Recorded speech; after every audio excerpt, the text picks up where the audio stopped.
Bon, voilà, chers amis, Beshem Hashem, Naaseh Venatzliach Avram, Boker Tov. Voilà, on t'attendait, il n'y a que toi. Kol hakavod, Baruch haba. Voilà, on t'a mis le casque et tout, comme ça, tu es bien couvert. Tu as tout ce qu'il faut. Chers amis, on est dans la finale. Dernier cours, excuse-moi, on ne t'a pas débarrassé les livres ce matin.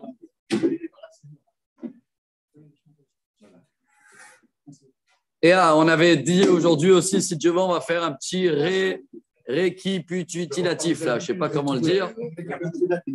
Un petit peu de tous les rois. Voilà. On va citer. Franchement, j'en ai comme ça de ces rois. Ça y est, aujourd'hui, on a fini. Franchement, c'est pas. Tu as raison. Aujourd'hui, bien. Ça y est, aujourd'hui, on finit. J'avais vu trouver le livre, là, je l'avais même mis de côté pour vous faire après le résumé quand on va finir. Entre-temps, je ne sais pas si quelqu'un a pris le livre. Si je le trouve avec le regard, je vais vous dire. Là-bas, on avait noté à l'époque chaque roi, comment il était. Bien, moyen, moins bien. Ah, une notation. Vous avez une notation? Ouais. Ah, je devais le préparer avant. Mais bon, on va essayer de le faire ensemble vite fait. Je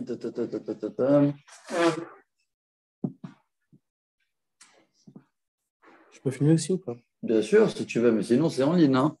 Je ne suis pas sur ta ligne. Razak, sur YouTube. Bon, les amis, on démarre. Après, on va voir comment on va faire ensemble. En tous les cas, les noms, on les a devant nous. Et on est dans le dernier roi, pas d'Israël, parce qu'Israël est divisé en deux depuis longtemps. Et il y a Israël et Juda. Il ne reste plus rien d'Israël. Ils ont été tous exilés déjà en Babel. Ça a commencé déjà avec Sancheriv.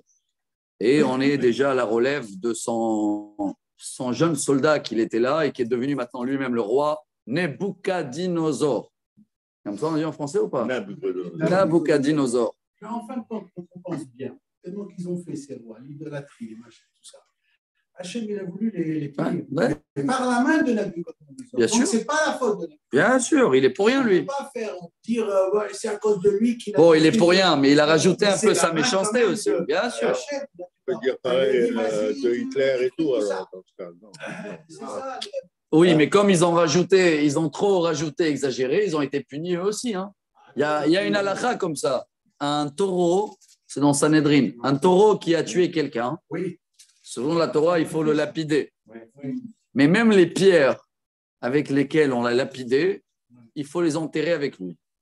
Parce que comme ils ont servi comme bâton, comme punition, comme quelque chose de négatif, eux aussi, ils méritent une punition. Alors bien sûr que Dieu, il choisit pas pour rien les bâtons.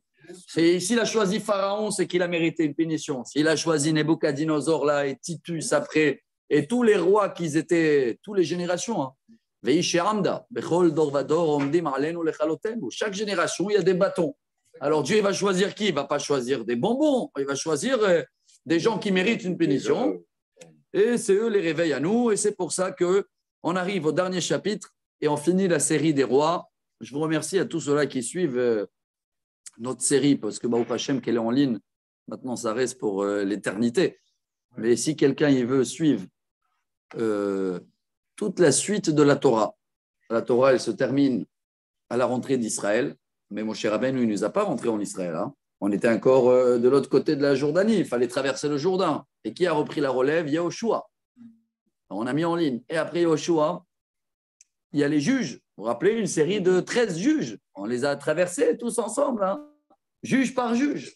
Et après les juges, le peuple d'Israël, ça y est, il veut un roi. Et on a démarré les rois. Et qui était le premier roi? Bon, Shaoul, 2 ans. Et on a passé toute une épisode très, très longue ensemble pour le premier roi et pour le chevauchement.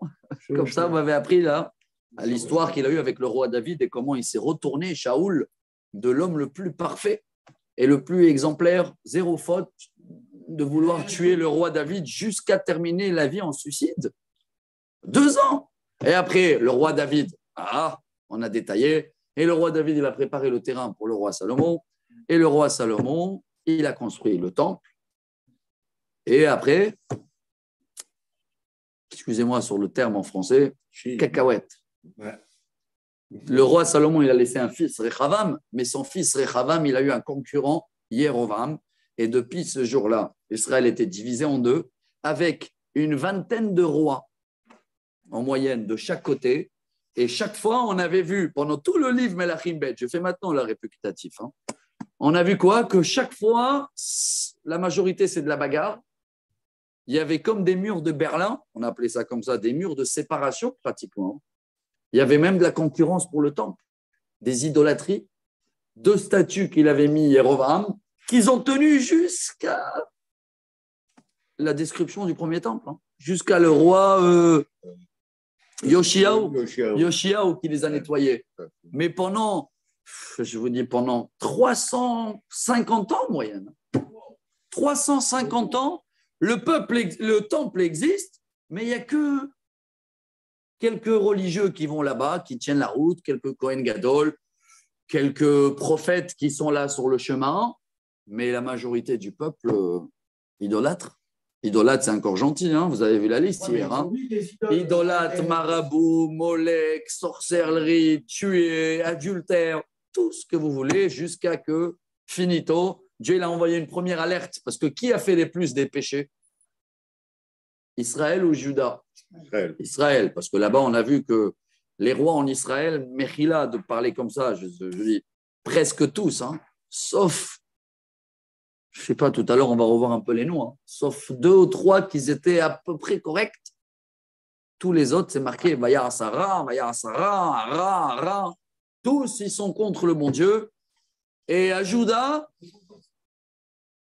il y a des rois qui sont bien, 2, 3 générations, et d'un coup, il y en a un roi qui il casse tout, et après, des fois, il y a des rois très bien, mais les 2, 3 générations après, catastrophe. Et voilà, on arrive à la fin. Le dernier roi, c'est Tzidkiyahu, qui a été nommé par qui? Par Nebuchadnezzar. Après que tout Israël était exilé, il ne reste plus rien. Et voilà le dernier chapitre qui tombe. Quelle date? 10 Tevet. Voilà. Pour ceux-là qui sont là aujourd'hui, nous, quand on enregistre ce cours, on est le 9 Tevet. On est veille de 10 Tevet. Et aujourd'hui, on va comprendre mieux pourquoi demain, on doit jeûner. Alors, on va terminer. Et après, si vous voulez, on va parler un petit peu. On va redire un peu les noms de tout le monde. Je vais vous donner les années. Heureusement, on a tout le tableau, j'ai devant moi. Et vous savez quoi? Même si on a le temps, on va faire même un résumé depuis Yehoshua. Juste pour le dire, comme ça, on sait que dans le final. Depuis Yehoshua, on va faire tout l'ordre chronologique, depuis la sortie d'Égypte jusqu'à, en grand, depuis la rentrée en Israël, jusqu'à la sortie d'Israël, la première.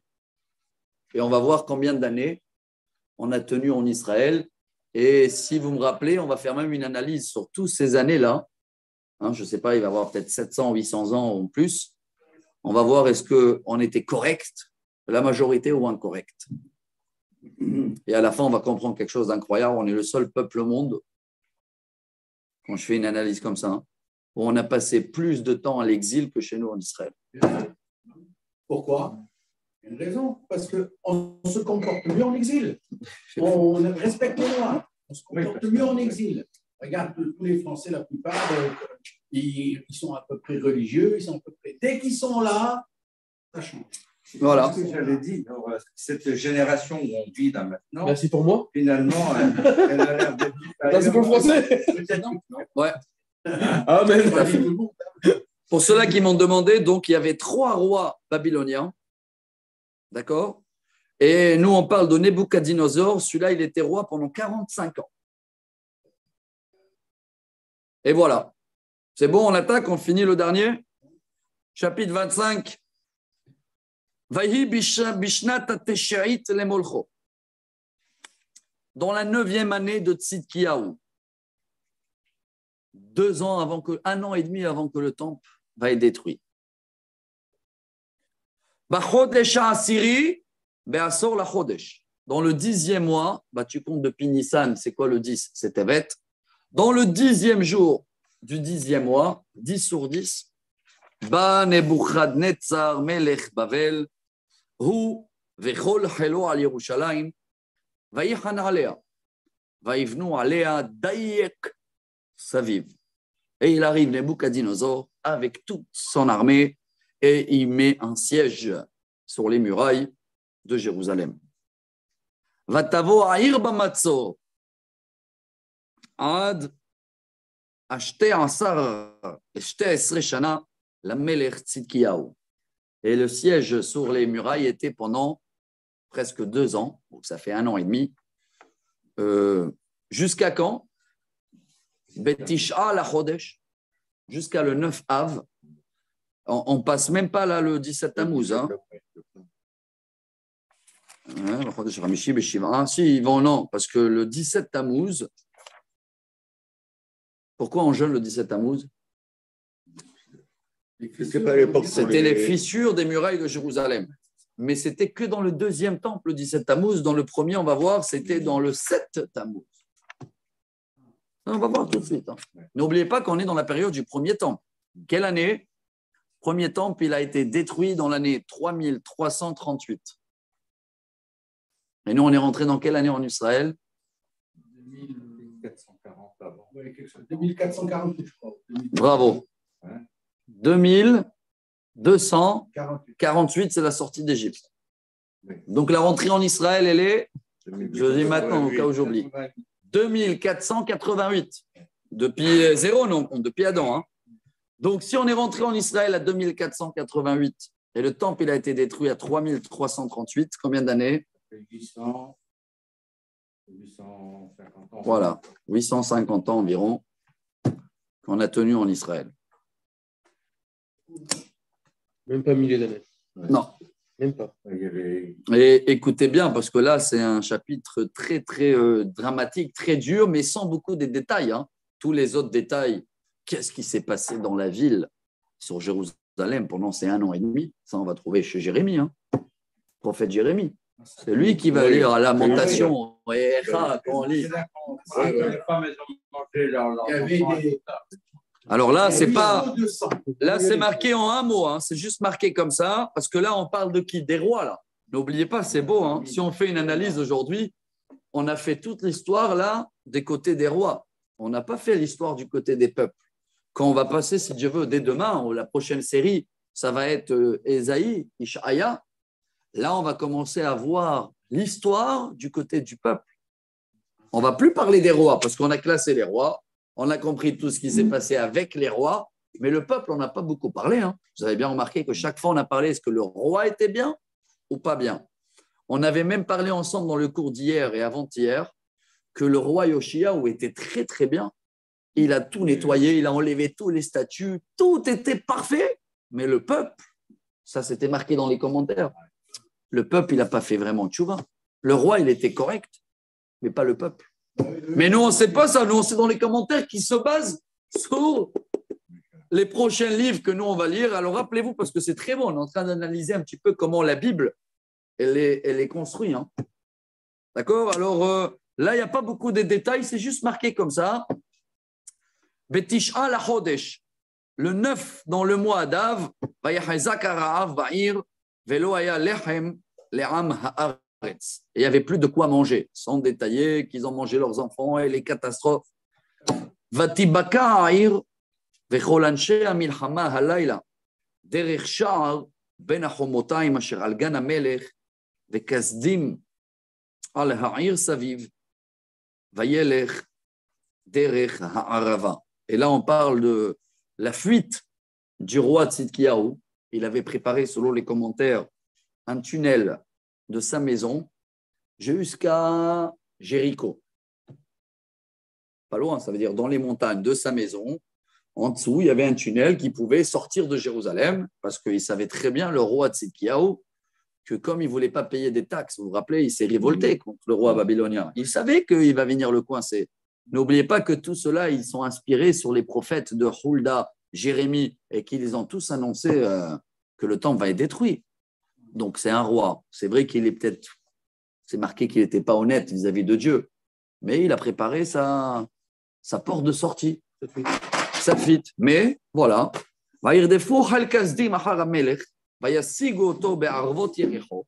Ils l'ont attrapé.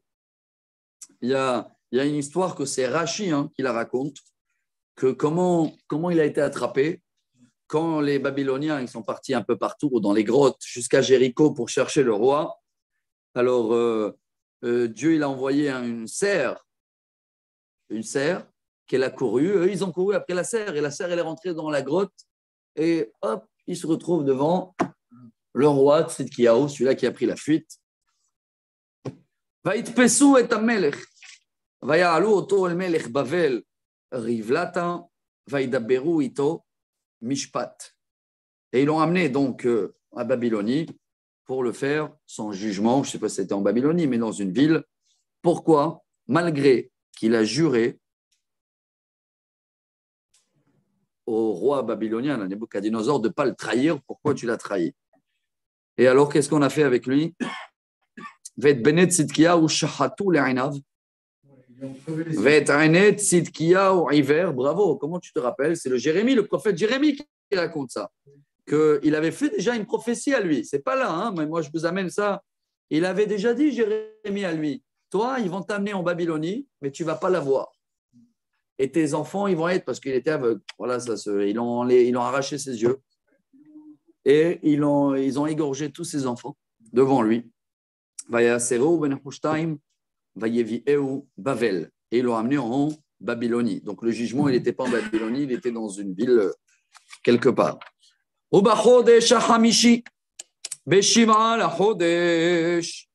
dans le 5e mois, c'est Tammuz. Dans le 7 Tammuz, Ishna Tesha Esreshana la Melech Nebuchadnezzar Melech Bavel Banevuzaradan Rav Tabachim Eved Melech Bavel Yerushalayim. Alors Nebuchadnezzar, il est retourné chez lui en Babylonie et il a envoyé son bras droit, chef de l'armée, Nebuzaradan, pour terminer le travail. Vaïsrof et bet Adonai, et bet Amelech, et kol batei Yerushalayim, et kol bet Gadol, saraf ba'esh. Et il a tout brûlé. C'est même pas marqué là, Tisha B'Av, tout le reste, et dans les détails. Vous voyez pourquoi, voilà, on a la réponse. Selon le Lim Melachim, la seule date signalée, bon, il y a aussi celle-là du 7 Tammuz, mais c'est le 10 Tevet. Elle est signalée, et c'est pour ça que ce jeûne-là de demain, c'est le plus léger dans le durée du temps, le plus court, de 5h20 à 5h20, 12 heures, mais selon les lois, c'est le plus dur, ça veut dire si il tombe vendredi, et ça arrive tous les 3-4 ans. Même s'il tombe Shabbat. En jeûne vendredi. Et même s'il aurait tombé Shabbat, mais il ne peut jamais tomber Shabbat. Tout à fait. Ouais. Et s'il aurait tombé Shabbat, on devait jeûner Shabbat. Vous allez me dire pourquoi? Qu'est-ce qu'il a de grave? Ce matin, dans les 3 minutes, on a… Pourtant, on dit qu'une femme enceinte peut dispenser, qu'un enfant… Oui, tout à fait. Un malade peut dispenser. Ça, bien sûr que chacun qui a une porte de sortie, même légère, même une femme qu'elle a accouchée il y a 1 an et demi, elle est dans les 2 ans et elle n'est pas obligée de jeûner. Mais pour ceux-là qui doivent jeûner, pour comprendre pourquoi ce jeûne-là, de demain chez nous, il est important. Alors, j'avais vu une métaphore du Khatam Sofer. C'est comme quelqu'un, le pauvre, il a quitté le monde. Il donne l'exemple par la maladie et tout le monde y débat et il dit c'était quand le moment le plus pire de la maladie. Alors, un, il dit c'était telle date, il ne pouvait plus marcher. L'autre, il dit non, à telle date, il ne pouvait plus manger. Et à la fin, le docteur, il a dit le pire dans la maladie, c'est le jour où ils l'ont découvert parce que dans telle et telle date, il était déjà malade, mais il n'a pas remarqué. Et déjà, c'était fini. Donc, le début de la maladie, c'est le 10 Tevet, c'est demain. C'est le début de tous les problèmes, de toutes les catastrophes. Ouais. C'est ça, parce que si on laisse passer, après, on reste dans l'habitude et tout. Donc, selon le Khatam Sofer, jusqu'au 9 Tevet, c'est la date d'aujourd'hui, d'accord? On a encore de la chance de demander qui va avoir le temple. Et s'il n'y a pas eu le temple aujourd'hui, alors demain, écoutez bien ce qu'il dit le Khatam Sofer, demain, il y a en haut une grande réunion avec Dieu et tous les défenseurs et les accusateurs du peuple juif, Et si demain le temple il n'a pas été construit, donc ils vont faire un jugement en haut demain, comme quoi on n'était pas méritant et on a passé l'année dernière une année qu'on n'était pas méritant d'avoir le troisième temple. Et c'est marqué dans le Talmud que chaque génération où le temple n'a pas été construit, alors sachez que s'il y a eu le temple l'année dernière, il aurait été détruit. Analyse, on n'est toujours pas méritant. Vous êtes d'accord ou pas? Il faut dire la vérité, c'est pour ça qu'on jeûne. C'est les hommes qui doivent le construire ou ils doivent descendre? Un grand débat. Selon ce que j'ai appris dernièrement, moi, avec des sources, selon le Rambam et tout, c'est à nous de le construire. C'est la présence divine qu'elle va descendre en haut. Il ne va pas descendre d'un bâtiment tout près d'en haut. C'est à nous de le construire. Mais bon, c'est un grand débat. Déjà, regarde là, le nouveau ministre depuis hier, Ben Gvir, c'est le ministre de la police, là. Il a annoncé qu'il va monter demain dans le monde du temple. Et d'un autre côté, ils ont annoncé tous les autres ennemis, là, le Hamas et tout, que s'ils montent demain, ça y est, intifada. On verra maintenant. On verra comment demain il va monter. À savoir demain. Regardez, on est pile poil. Parce que c'est la première fois où un ministre, vous vous rappelez quand Arik Sharon il est monté ou pas? Oui. Première intifada. C'était le jour où il est monté. Parce que pour eux, les Arabes, ça veut dire tant qu'il n'est pas ministre, Haver Knesset, il laisse. Mais là, il est ministre, là, depuis hier. Et demain, il veut déjà monter. Et c'est lui le chef de la police. Alors, on verra demain ce qui va être décidé en haut. En tous les cas, si ce ne sera pas demain matin qui descend le temple, alors à partir de 5h20 du matin, tous ceux-là qui peuvent jeûner et qui doivent jeûner, alors on se souhaite un tzom kal. Maintenant, si ça va être décidé d'une autre manière, on sera au courant demain. Ne vous inquiétez pas. On a réservé les bus pour aller à Jérusalem. À la place d'aller jeudi, on va aller demain. Je te jure que je viens. Je viens direct avec vous. Tu me dis c'est où et je viens. Je m'en vais, tu es en vacances. C'est quoi cette histoire? Il va mettre de l'ordre. Même dans les guerres. Il va rentrer dans des guerres. Il ne veut pas me descendre plutôt à Paris avant. Il va faire un coup d'arbre chez nous aussi. Il va venir à Sarcelles, sûrement. Ça s'appelle la petite Jérusalem, non, chez vous? Allez, on va pas chez la maison. Ah, tu le connais de Sarcelles ou pas? Toi, t'es pas de Sarcelles, toi, non? Parce que les gens qui habitent là-bas, ils font un papier, il faut qu'ils passent par les militaires. On rentre dans les trucs civils, passer par les civils. Il y a ça aussi. Et on va peut-être mettre des mairies et tout ça. Mais c'est ce qu'il faut faire. C'est ce qu'il faut faire. Il ne faut pas attendre. Faut pas. C'est trop. On a trop attendu, on a trop écouté les autres. On a trop. Non, c'est pas possible. Donc, les amis, alors là. Je ne comprends pas la France quand elle a envie de faire quelque chose. Il y a quelqu'un qui dit quelque chose. Le Maroc, quand il fait quelque chose, il y a quelqu'un qui dit non, et nous, tout le monde tape. C'est comme ça. C'est quoi cette histoire? C'est pays. La cour pénale. Ouais. Donc, chers amis. Mais c'est tous les jours qu'ils font maintenant. C'est devenu du terrorisme, ça. D'ailleurs, ils l'ont accusé de terrorisme à Abbas, le gros porc. C'est du terrorisme. Attends, à chaque fois, il met. Mais c'est qui? C'est que les pays noirs, les pays arabes, qui n'ont pas un pain à manger. Et voilà, ils leur promettent, je ne sais pas quoi. Khamesh, Shmone. Waouh, c'est très, très beau ça. Alors. La France, elle n'a pas voté contre l'abstention. C'est honteux. C'est honteux. C'est honteux. C'est honteux. Bon, il y a la bonne nouvelle pour la France. Cette année, à la place de brûler 1000 voitures, ils ont brûlé un peu moins. Ouais. Donc, à la place de brûler 900, ils ont brûlé 600. Bon, les amis, écoutez bien. Moi, je me rappelle quand on était là, j'étais dernièrement à Jérusalem et nous, on doit encore faire notre voyage qu'on a dit. Alors, j'ai vu là-bas qu'ils ont trouvé que dans l'année, juste avant de brûler le temple, pendant cette année-là, ils ont brûlé toute Jérusalem. Et il y a une couche dans la terre, quand tu vois dans l'histoire, qu'elle remonte exactement à cette année-là. 3338, une couche noire. Ils ont trouvé des choses brûlées en argile, des pièces. Ça veut dire même dans les tunnels de Kotel, quand ils creusent en dessous, ils arrivent à une couche de terre où toute Jérusalem était brûlée.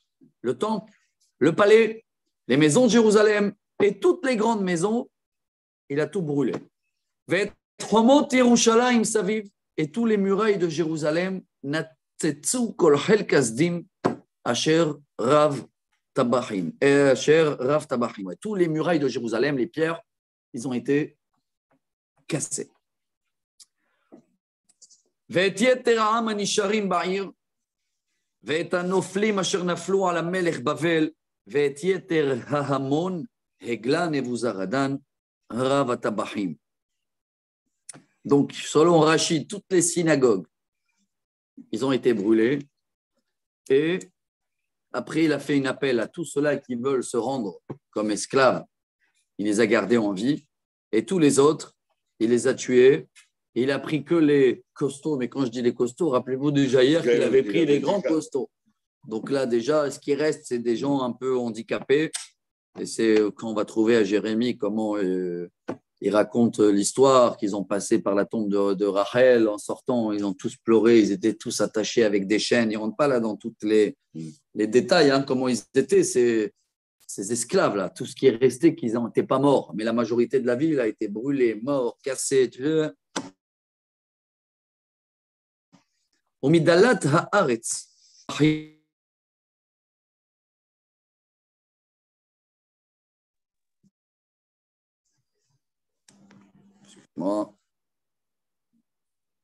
Et c'est quoi Dalat Haaretz?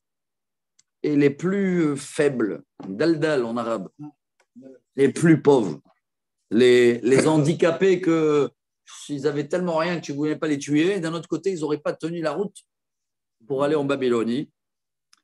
Et quand je vous dis ça, voilà, il a même nommé un roi, hein, chers amis.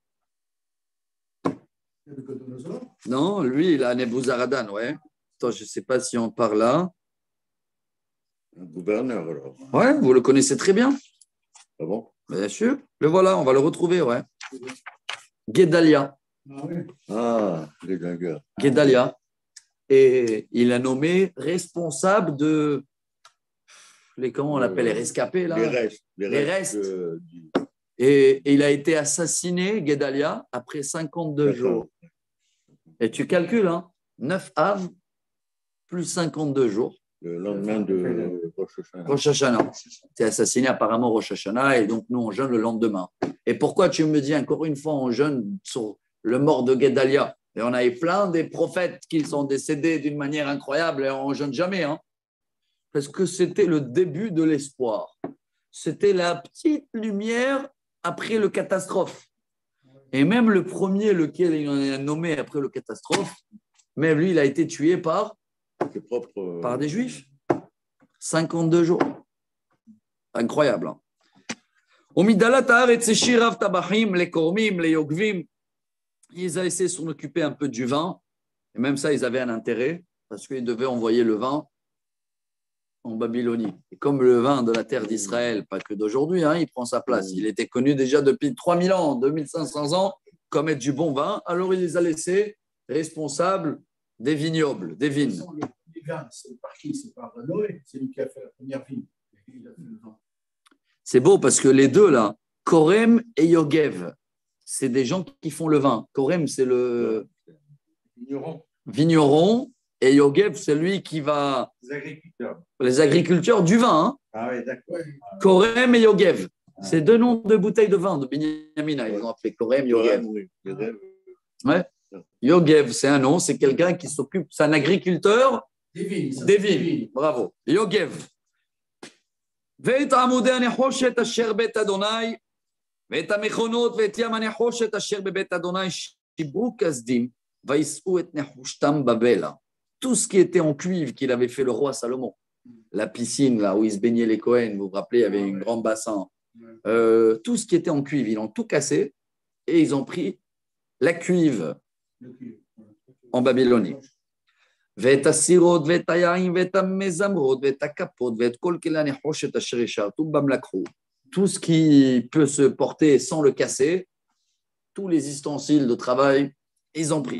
Ça, c'est le cuivre. Maintenant, tout ce qui est l'argent et l'or, ואת המחטות ואת המזרקות, אשר זהב זהב, אשר כסף כסף, לקח רב הטבחים.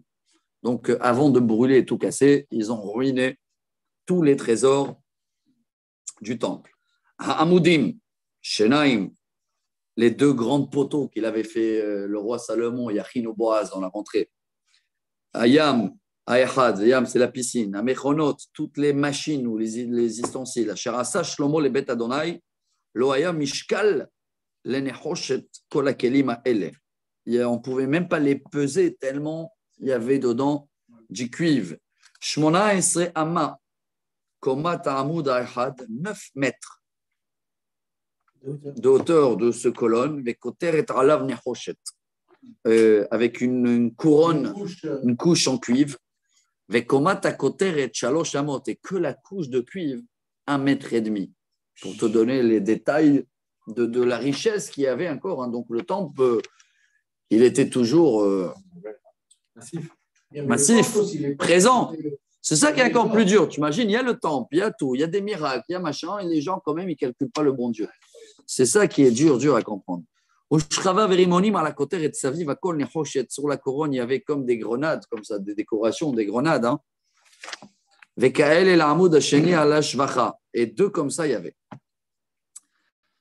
Après qu'il a tout ruiné, il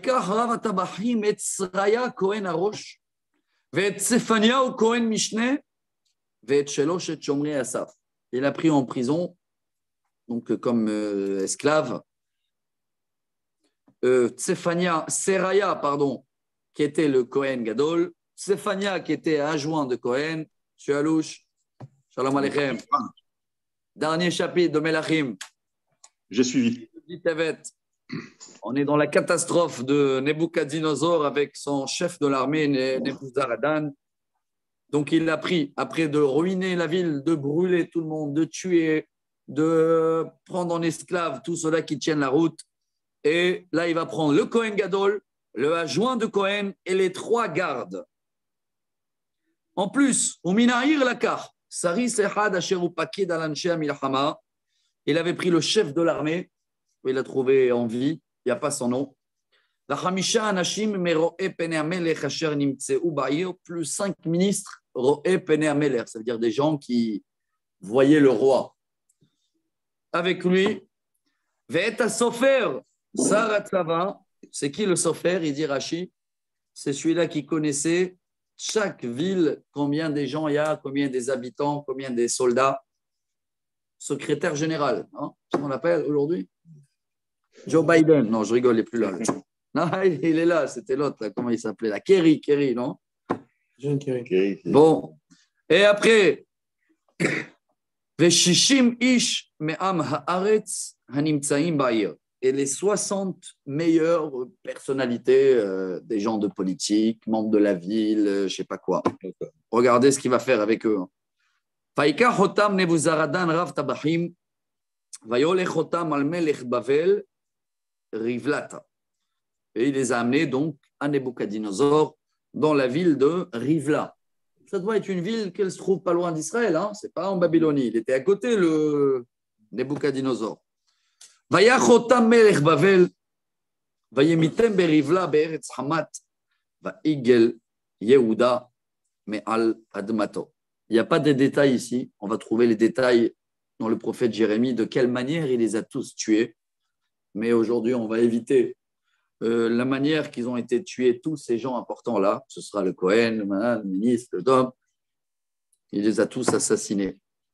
Ve'a'am anishar be'eretz Yehuda, sherish'ir Nebuchadnezzar melech Bavel, vayafked aleim et Gedaliahu ben Ahikam ben Shaphan.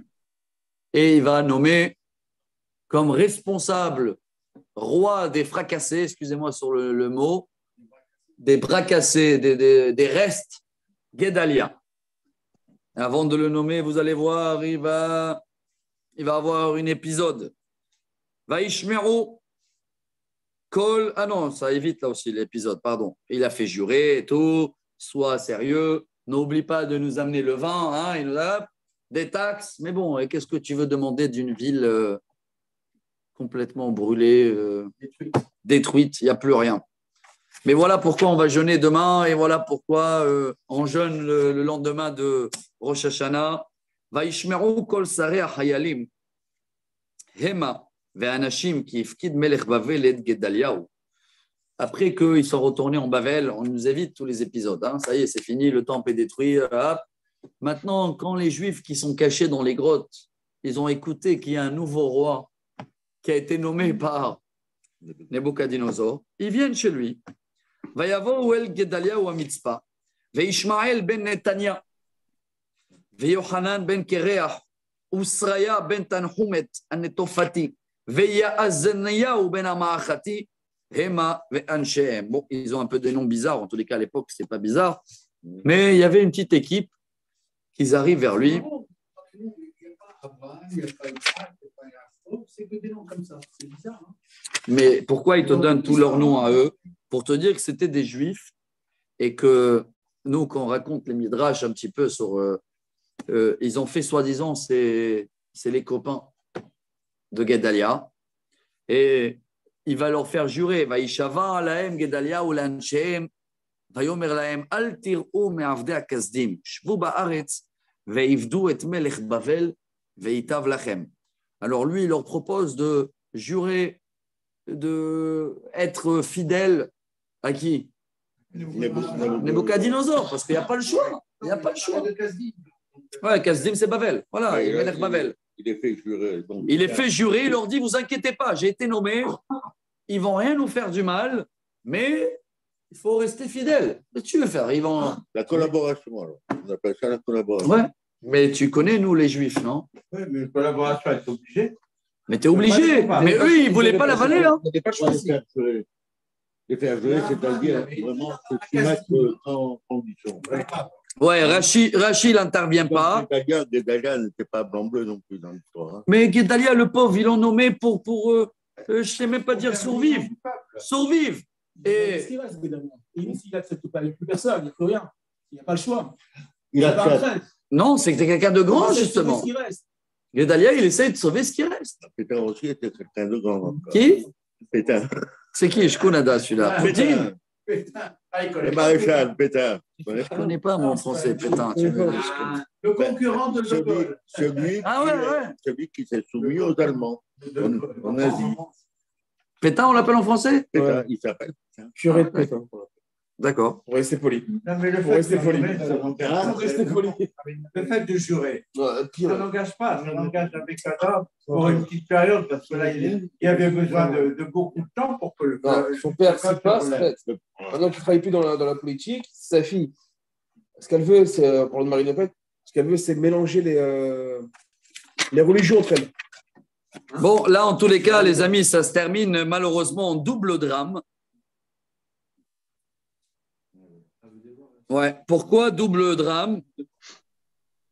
Baou Rabar Benyamin, selon la marche. Donc, selon ce qui marque le Malbim, le Malbim, il dit que exprès, il a laissé aucun Babylonien voulait rester en Israël. Ça veut dire qu'il n'y a vraiment rien. Il n'y a rien. Zéro économie, zéro chose, zéro habitant. Tout est cassé, tout est brûlé.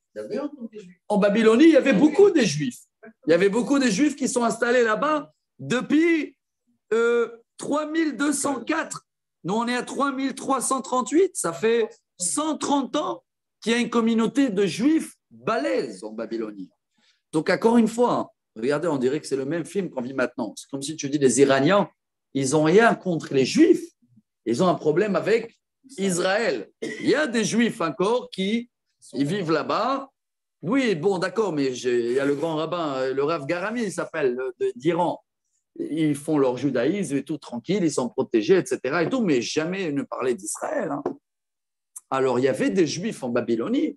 Il n'avait rien contre les Juifs dans le fond.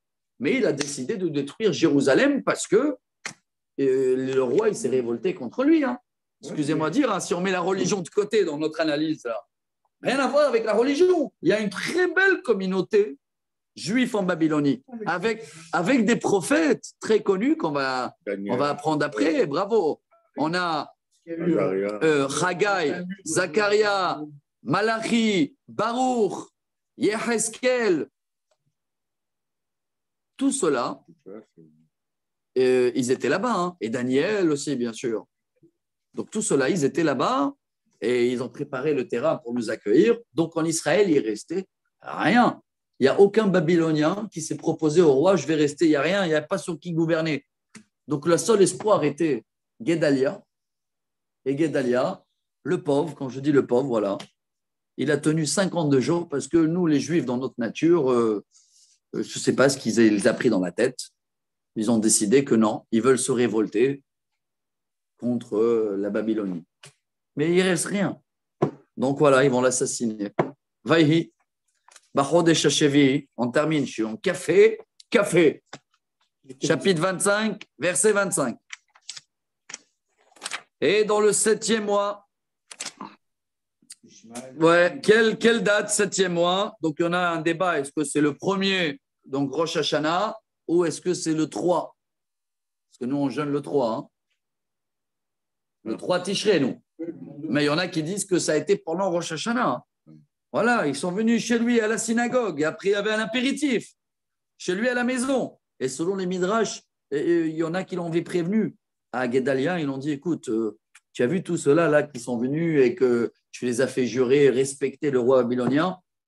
On les a vus. Apparemment, on a écouté que, attention, on ne les invite pas à la maison. Il était tellement sadique, mais on a pris une reproche sur lui, qu'il a dit non, c'est la Shonara, je ne vais pas écouter. Et que le Talmud, il dit, là, ce n'est pas la Shonara. Là, c'est un danger. On vient t'invertir pour ta vie. Quelqu'un qui ne veut plus rien écouter, rien machin. D'accord, mais en tous les cas, c'était quelqu'un de tzaddik. C'est le seul jeune qu'on jeûne pour quelqu'un qui est décédé. Le seul. Imaginez-vous, je crois le message pour nous aussi, c'est un message très délicat, excusez-moi de le dire, parce que pendant des années, on a compris qu'on était soumis sous les nations. Et dans le Talmud, on a juré de ne pas se révolter contre les nations. Et il y en a beaucoup jusqu'à aujourd'hui. Attention, je ne dis pas qu'ils ont raison, loin de ça. Hein. Mais il y a aujourd'hui des Neturei Karta, j'appelle ça comme ça, que selon eux, non, on est toujours sous les nations qu'il y a dans le monde et on n'a pas le droit de prendre l'initiative et d'être indépendant. Donc, il y en a qui sont restés à bloquer avec ces... Comment ça se fait qu'on les accepte? On ne les accepte pas, c'est eux qui ne les acceptent pas. Pourquoi toi tu les acceptes? Ni toi tu les acceptes et ni eux ils nous acceptent. Bon, c'est un autre problème, mais il y en a même jusqu'à aujourd'hui. Guédalia. Ouais, mais Guédalia, d'accord, mais à l'époque il a accepté. La carte de Guédalia ou Pétain, c'est Bichal Rolignan. Guédalia, excusez-moi, Guédalia, c'est pas Pétain. Guédalia, c'est un homme qui se trouve à un moment où tout Israël est détruit. C'est la seule personne qui peut permettre à l'Amisraël de renaître en terre d'Israël. Lui, il ne va pas trahir ses frères. Il veut les renforcer pour que Israël renaisse. Il faut comprendre ce point-là. Le traité de traite, c'est une aberration. C'est une aberration. C'est la seule personne qui reste qui veut faire renaître le peuple d'Israël. On te dit qu'il y a 60 personnes dans une entière. On va dire qu'il est un traître. Toute sa mission était de fournir la Babylonie en vin et en s'il avait dit oui, s'il avait dit non, il n'y avait plus personne. Mais la suite, c'est quoi? La suite, c'est quoi? Comme il a été assassiné, c'est fini les Juifs. C'est fini. Même ceux-là qui l'ont assassiné, ils sont sauvés en Égypte. Parce que le roi babylonien, il les a... Donc, voilà, Guédalia était la seule espoir de peut-être, mais bon, ça a été maktoub, tout, hein, on devait quitter de la terre. Donc, en grand, si vous voulez, hein, on arrive maintenant à la fin du livre, il ne reste plus un juif sur terre. Incroyable. Hein. Voilà. Il n'y a plus rien. Parce que quand il va écouter maintenant que même les juifs qui sont restés, ils ont assassiné le juif qu'il a nommé. C'est-à-dire qu'on tourne la page maintenant là, il n'y a plus de juifs sur la terre d'Israël. Rien, sec. Zéro. Jusqu'à 70 ans. Incroyable. Hein? Voilà la suite. En tous les cas, moi je ne sais pas quel commentaire vous voulez donner, mais en tous les cas, on jeûne le Guédalia et ils arrivent dans l'apéritif. Ba Ishmael ben Netanya, Ben Elishama, Misera Amelucha, Asara Anashim Mito, ils étaient à Minyan, Vayakou et Gedaliaou, Vayamot, ils l'ont assassiné. Et tous les Juifs qui étaient avec lui dans l'apéritif, et même les quelques Babyloniens qui étaient là, peut-être le temps qu'ils passent la garde, qui le nomment et qui le marquent sur les papiers, et que je ne sais pas quoi, ils les ont tous assassinés. Et après, vous croyez qu'ils vont rester là? Dites-moi, il n'y a même pas 52 jours. 52 jours, c'est ça le drame. Même pas 1 an, 2 ans, tu le laisses un peu. 52 jours, c'est rien, ça veut dire. Il y a encore l'odeur du feu de toute Jérusalem qui est brûlée. Vous voyez ce que je veux dire? C'est incroyable quand tu rentres dans l'histoire. Hein. Comme ça, on a la chair de poule. Il y a encore des cadavres dans les rues. Et alors? Et voilà, c'est fini. C'est fini. Hein. Vayakou Mukolam, Mikaton Verat Gadol. Et tous ceux-là qui sont restés là, grands, petits, Vesare Achayali, même ceux-là qui se croyaient les soldats là, qui l'ont assassiné, ils voulaient se révolter. Ils ont pris la fuite en Égypte. La terre d'Israël se trouve vide. Voilà, 3338 ans. C'est l'année où Dieu, il avait dit dans la Torah, qu'on va être rejeté de la terre. Et pas seulement on était rejeté jusqu'au dernier juif. C'est annoncé. Ouais. Ah oui, c'est annoncé. Ah ouais. Et voilà, je termine parce qu'on a promis un petit réputatif là, quand même, qu'on ne va pas terminer avec le drame. Mais maintenant, la vérité, même moi, je comprends mieux pourquoi demain le jeune, il est balèze, en espérant que ce sera annulé. Je termine les 3 dernières phrases, juste pour terminer aussi la page avec les Babyloniens.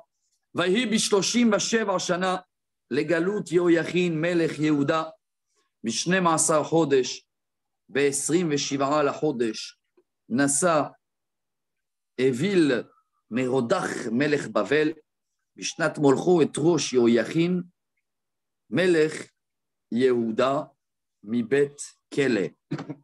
Vous vous rappelez de Yehoyachin ou pas? Oui, il y avait Yehoyachim et Yehoyachim. C'était des frères. Bravo, demi-frères. C'était le roi qui était juste avant Tzidkiyahu. Il était déjà en prison en Bavel. Alors, juste on termine un petit peu avec une lumière, quand on peut dire une lumière, c'est comme tu dis, ils ont refait le jugement de Dreyfus, là, ou je ne sais pas quoi, parce que le fait que Nebuchadnezzar, il est mort, alors ils l'ont sorti de prison, mais ils ne l'ont pas ramené en Israël. Ils l'ont nommé chef de la communauté juive de Babylonie, mais c'était une journée un petit peu de joie pour les Juifs, parce qu'ils savent que ce Nebuchadnezzar, là, ce bâton que tu as dit que Dieu a choisi, il a terminé sa mission. Donc, ça s'est passé, voilà, 45 ans pratiquement après. Ouais, dans l'année 37 ans de l'exil de Yehoyachin. Donc, il était 37 ans en prison, celui-là. Yehoyachin. 37 ans, il était en prison. Et ils ont dû le raconter toutes les histoires que Israël, Jérusalem, finito. En tous les cas, il a été sorti, et c'est à ce moment-là que, qui c'est qui a pris la relève chez les Babyloniens? C'est le dernier, chers amis. C'est le dernier roi, presque le dernier. Evil Merodach, c'est lui le roi jusqu'à Balthazar. Balthazar, ça vous revient déjà? Balthazar, c'est le père de Vashti. Donc à Balthazar, finito les Babyloniens, c'est les Perses qui deviennent l'Empire, et on va rentrer après à Pourim. Vous savez combien d'années ça s'est passé depuis la sortie de prison là-dessus, jusqu'à Pourim? Une histoire de... en tout, regardez bien, Pourim était dans l'année 3405. Pourim était exactement 66 ans après que le temple a brûlé. Tu comptes exactement 66 ans, et ça y est, la communauté juive de Babylonie, elle est devenue tellement forte que même quand les Perses, ils ont conquéri les Babyloniens, ils ont pris le pouvoir avec Ahasverosh, mais voilà, les Juifs, ils étaient tellement importants que Haman voulait nous les éliminer, et à la fin, Mordechai était le chef de tout ça. Donc regardez que ce qu'une communauté juive dans un pays, maintenant je fais une analyse politique, est capable de faire, en 60 ans. Bon, il y avait un petit peu des racines avant. Dans un pays, le pays est mort. Ouais. L'Espagne a très peu de... Et grâce à ça, et grâce à Mordechai et Esther, ça je suis parti un peu plus loin dans l'histoire, c'est après le fils. C'est qui le fils? Darius II, ouais. Darius II. C'est lui le fils de Achashverosh et Esther. Pas Darius I, Darius II. Darius I était avant Koresh, c'était dans l'époque de Daniel. Marquez là devant moi. Mais Darius II, pile 70 ans après, parce que Purim, toute l'histoire de Purim a duré 4 ans. En 4 ans, ça finit, et en 4 ans, ils ne sont pas retournés en Israël. Pile, ils sont retournés en Israël 70 ans, pile poil, depuis que le dernier juif, là, il a quitté. 70 ans après, ils arrivent en masse avec de l'argent illimité de Darius pour construire le temple. Et les juifs commencent à revenir et on va rentrer après dans la période du deuxième temple. C'était une période contraire à ce qui se fait jusqu'à présent. C'est-à-dire que les peuples, ils nous ont toujours combattus parce qu'on était sur cette terre d'Israël, alors que là, c'est le contraire. Ils nous ont aidés à venir. Et après, vous connaissez l'histoire, tout de suite après qu'on a construit le deuxième temple, c'était qui le premier Kohen? On avait parlé de ça. Hein? Shimon Hatzadik. C'était là où il y avait la grande assemblée. Et Shimon Hatzadik, il était 40 ans.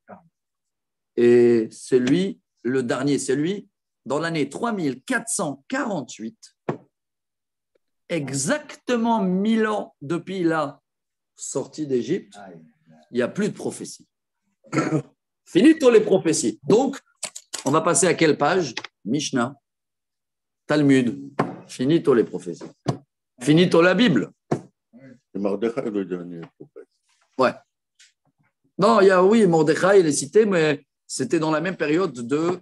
il y avait Haggai, Zecharia et Malachi. C'est eux les derniers. Et donc, nous, on va devoir, maintenant qu'on a fini les rois, rappelle-nous, la prochaine série pour nous, on va commencer à lire les prophètes, mais on va retourner en arrière maintenant. Maintenant, on va retourner en arrière. Hein. Mais on va avoir le regard du prophète sur le peuple. Pour l'instant, l'histoire à nous, c'était l'histoire des rois, des juges et le peuple. Ça, on va le trouver là. Donc, ça va être très, très émouvant, beaucoup des métaphores, beaucoup des messages. Les prophètes, c'est des prophéties jusqu'à aujourd'hui. Hein. Je termine en beauté. Donc, il est sorti de prison.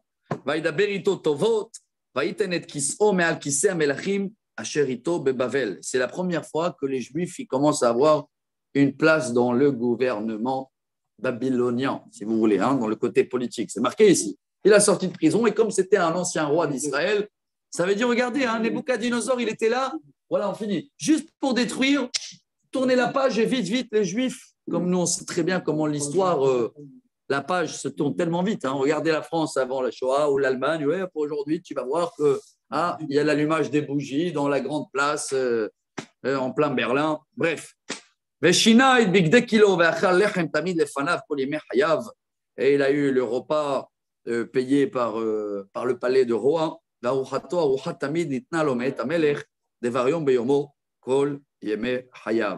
ça se termine comme ça jusqu'à la fin de sa vie. Le ex-roi de Jérusalem a pris une place importante après 37 ans de prison en Babylonie. Chers amis, pour les 2 minutes qui nous restent, avant de faire Kaddish, alors, résumé de tout. Hein. Écoutez bien parce que c'est le final. Si tu veux, prochain épisode, demain ou après-demain, on démarre Jésaïe. Comme on a promis de le faire, au cas où quelqu'un l'a suivi depuis le début. Alors, regardez, je fais 1000 ans avec vous, là, vite fait. Hein. 1000 ans en 1 minute.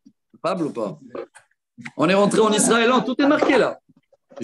On est rentré en Israël dans l'année 2488. À 48, on est sorti. Je parle dans les années hébraïques. Hein. Bien fait. Après 2502, c'était le partage d'Israël. Donc, on avait eu quelques années de guerre, 14 ans de guerre et partage. Après, on est rentré dans la période des juges. On avait après Yoshua, Othniel, Ehud, Shamgar, Déborah, Gidon, Avimelech, Tola, Yair, Iftach, Avtsan, Avdon, Shimshon, Eli, voilà, 14 prophètes, chacun en moyenne entre 20 ans, 40 ans, des prophètes un peu de tous les tribus. Pendant toute cette période-là, il y avait toujours des tensions, les Palestiniens de l'époque, les Pélishtim, Midian, des petites tensions. Et voilà. Et après, Shmuel, il arrive et il va nommer Shaoul. David reprend la relève. Et après David, Shlomo. Entre-temps, Shlomo construit le premier temple. D'accord? Donc, on a passé déjà, et chers amis, écoutez bien, 400 ans à peu près. Retenez, hein, depuis la rentrée en Israël jusqu'à la construction du premier temple. Et là, on repasse sur 400 ans de haut et des bas. Voilà. Les rois de Juda, donc qui c'est qui a repris la relève après Salomon? C'est son fils Rechavam. Et après Rechavam, il y avait Avia, Asa, Yoshaphat, Yoram, Achazia, Atalia, Yoash, Amatzia, Uzia, Yotam, Achaz, Hizkia, Menaché, Amon, Yoshiao, Yoyakim, Yoyachin, Tzidkiyahu. 18. Gedalia. 19 rois à Juda. Et entre contrepartie, en Israël, concurrence, Yerovam, Nadav, Baasa, Ela, Zimri, 7 jours celui-là, mais bon, il est noté. Hein. Omri, Achav, Achazia, Yehoram, Yehu, Yehoachaz, Yoash, Yerovam, Zechariah, Shalom, Menachem, Pekahia, Pakah, Oshea Ben, Ela. On a combien? 19 aussi. Voilà. 19 passe à 19 rois. En moyenne, entre 20 ans, 40 ans, 2 ans, 7 jours, 18 ans, 30. Le plus long, retenez, Ménaché, 55 ans. Et Ménaché, c'est une référence de statue, idolâtre. Et donc, voilà. Et juste, je termine en beauté. N'oubliez pas, et c'est ça la prochaine livre, c'est ça la prochaine série. Pendant toute cette période des rois, il y avait toujours des juges et des prophètes. Voilà. Et on les a passés, mais on va devoir les étudier. Ceux-là qui vont se trouver dans les livres. Bon, Shmuel, on l'avait étudié, nous, ensemble, Samuel. Mais nous, maintenant, on reprend la relève avec qui? On a parlé d'Eliyahu Hanavi, oui ou non? Oui, on avait raconté ces histoires. Et Obadiah, on a parlé. Et Micha, et Elisha, et Yona, et Amoz, et Oshea, et Amos, et Ishaya, et Micha, et Yoel, Habakkuk, Nahum, Séphania, Hulda, Jérémie et Yeheskel. Et on a choisi en premier comme Ishayahu, voilà, dans la liste, dans la suite. Pourquoi Ishayahu? Parce que c'est lui aussi qui a écrit le début de Melachim. Donc ça enchaîne avec ses prophéties. Mais rappelez-vous, dès le prochain cours, on remonte en arrière maintenant dans l'histoire. Hein. Ce n'est pas qu'on continue vers Purim. On remonte en arrière, on va voir l'histoire, comment c'est passé vis-à-vis du peuple. Voilà, cette série très, très intéressante. Je suis content qu'on la met aussi en ligne, comme ça, un jour, on peut revenir et se rappeler de tout l'ordre. Et en grand, on a fait pour l'instant 1000 ans d'histoire du peuple juif. Amen. Demain, rendez-vous à Jérusalem. Elle est construite et sinon, Amen, amen. tout le monde. Amen. Bon, on peut venir chez toi, monsieur Alouche. Baruch haba, avec plaisir. Toda Il y a rabba. de la place pour tout le monde. Père Yerushalayim.